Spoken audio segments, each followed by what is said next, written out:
हैं, लोकसभा चुनाव 2019 से पहले बीजेपी को बड़ा झटका लगा है। एनडीए में शामिल चंद्रबाबू नायडू की टीडीपी यानी तेलुगु देशम पार्टी आज बीजेपी सरकार से अलग होगी। केंद्र में शामिल टीडीपी के दोनों मंत्री आज इस्तीफा देंगे। आंध्र प्रदेश को विशेष राज्य का दर्जा नहीं मिलने से टीडीपी ने ये कदम उठाया है। टीडीपी कई साल से आंध्र प्रदेश को विशेष राज्य का दर्जा देने की मांग कर रही है, लेकिन केंद्र इससे इनकार कर चुका है।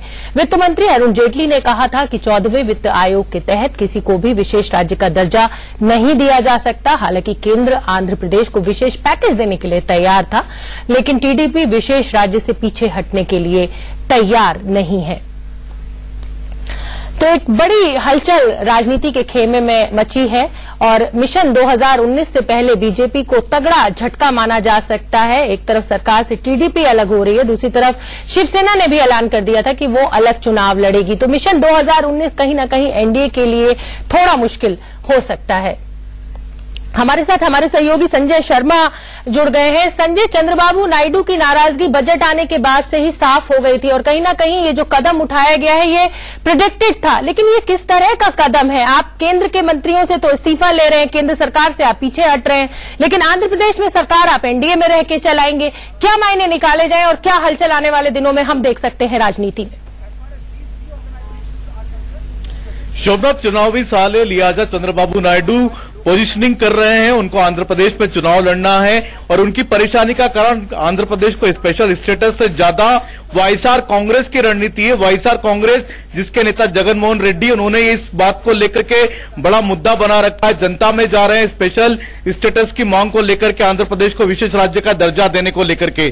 चंद्रबाबू नायडू लगातार मांग कर रहे हैं, बजट सेशन को लगातार बाधित करते रहे हैं। तेलुगु देशम पार्टी के सांसद, तेलुगु देशम पार्टी आज किसी भी समय में इस बाहर निकल सकती का ऐलान कर सकती है, एनडीए से बाहर हो सकती है, लेकिन उसके पहले चंद्रबाबू नायडू प्रधानमंत्री नरेंद्र मोदी से बात करेंगे।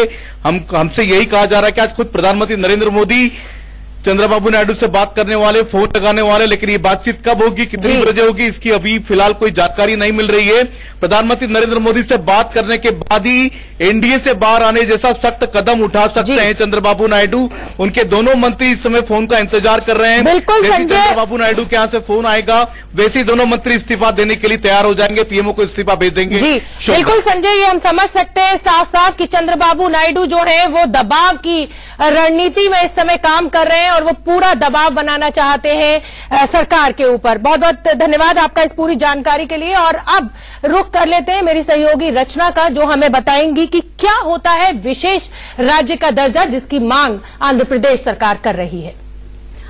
बिल्कुल शोभना, लगातार टीडीपी इस मांग को दोहरा रही है और अब देखिए बीजेपी को झटका देने की तैयारी में है। अपने दर्शकों को हम समझा देते हैं कि आखिर क्या होता है विशेष राज्य का दर्जा और क्या कुछ होना चाहिए, उन बिंदुओं पर हम ध्यान दे देते हैं। विशेष राज्य को 90% तक केंद्रीय अनुदान मिलता है, ये प्रावधान है। अगर किसी को विशेष राज्य का दर्जा दिया जाए, किसी राज्य को कई शर्तों को पूरा करने पर विशेष दर्जा मिलता है। क्या कुछ वो शर्तें हैं वो हम आपको बताते हैं। बेहद दुर्गम इलाके हो, अंतर्राष्ट्रीय सीमा से सटे इलाके जैसी शर्तें इसमें शामिल होती है। अगर ये सब चीजें हैं तो विशेष राज्य का दर्जा मिलेगा। प्रति व्यक्ति आय और राजस्व का भी इसमें ध्यान रखा जाता है। जो भी विशेष राज्य का दर्जा पाएगा उसे मिलेगा। जनसंख्या का घनत्व काफी कम होता है ऐसे राज्यों में जहां पर विशेष राज्य का दर्जा हो। जनजाति आबादी की संख्या वहां पर ज्यादा होती है, घनत्व कम होगा लेकिन जनसंख्या आबादी ज्यादा होगी। बुनियादी ढांचे का यहां पर अभाव होता है, कई तरह की कमियां यहां पर पाई जाती हैं। आर्थिक रूप से काफी पिछड़ा हुआ होता है, बुनियादी सुविधाओं का अभाव होता है। विशेष पैकेज, सुविधा और टैक्स में राहत मिलती है। विशेष राज्य में जो लोग होते हैं उन्हें फायदे दिए जाते हैं, सुविधाएं मिलती हैं। Excise, custom duties, income tax, corporate tax में इन लोगों को बड़ी राहत मिलती है जो कि विशेष राज्य में होते हैं। निजी क्षेत्र इन इलाकों में निवेश करने के लिए प्रोत्साहित होते हैं। हमेशा ही हम देखते हैं इनसे इन राज्यों में रोजगार के अवसर ज्यादा पैदा हो जाते हैं। यहाँ के लोगों को ये सीधा फायदा होता है कि यहाँ पर बेरोजगार जो लोग होते हैं उन्हें रोजगार का फायदा मिलता है। अगर अभी की बात करें तो अभी 11 राज्य ऐसे हैं शोभना जहां पर विशेष राज्य का दर्जा हासिल है। उन्हें 11 राज्य ये सभी सुविधाएं पा रहे हैं। अरुणाचल, मणिपुर, मेघालय, मिजोरम, नागालैंड, इन सभी को विशेष राज्य का दर्जा मिला हुआ है। त्रिपुरा हुआ, जम्मू कश्मीर, हिमाचल प्रदेश, इन सभी को विशेष राज्य का दर्जा प्राप्त है। सिक्किम और असम को भी विशेष राज्य का दर्जा हासिल है शोभना।